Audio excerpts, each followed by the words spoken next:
महत्वाची बातमी, काँग्रेसचे 9 आमदार दादा गट आणि भाजपला मदत करण्याची शक्यता, अशी माहिती सूत्रांकडून मिळतेय।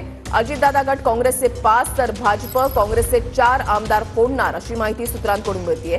विधान परिषद निवडणुकीमध्ये पैशांचा मोठा घोडेबाजार, सूत्रांची ही माहिती। महत्वाची बातमी आपण पाहताय। अक्षय मनकणी आमचे प्रतिनिधी या संदर्भातली अधिक माहिती देतील। अक्षय, या सगळ्या विधान परिषदेच्या निवडणुकीमध्ये 11 जागांसाठी 12 उमेदवार उभे आहेत। त्यामुळे संपूर्ण जी प्रतिष्ठा जी आहे ती महाविकास आघाडी आणि महायुती या दोन्ही बलाढ्य पक्षांकडनं लागलेली असल्याचं आपल्याला पाहायला मिळतंय। सध्या राष्ट्रवादी काँग्रेस पक्षाचे अध्यक्ष असलेले उपमुख्यमंत्री अजित पवार हे यांनी स्वतःच्या वैयक्तिक संपूर्ण वैयक्तिक गोष्टींवरती आणि त्याचसोबतच अनेक कारणांवरून काँग्रेसचे अनेक आमदार जे आहेत ते त्यांच्या संपर्कात असल्याची माहिती जी आहे ती सध्या विश्वसनीय सूत्रांकडनं माहिती कळते। त्याचमुळे काँग्रेसमधली जी मतं आहेत, अतिरिक्त मतं आहेत, अर्थात काँग्रेसने प्रज्ञा सातव हा आपला एकच उमेदवार जो आहे तो विधान परिषदेकरता दिलेला आहे आणि काँग्रेसच्या आमदारांची संख्या जवळपास 37 आहे। त्यामुळे काँग्रेस आपला उमेदवार जिंकून आणून देखील अतिरिक्त जी काही मतं आहेत त्या अतिरिक्त मतांमध्ये फूट पडण्याची शक्यता जी आहे ती वर्तवली जाते।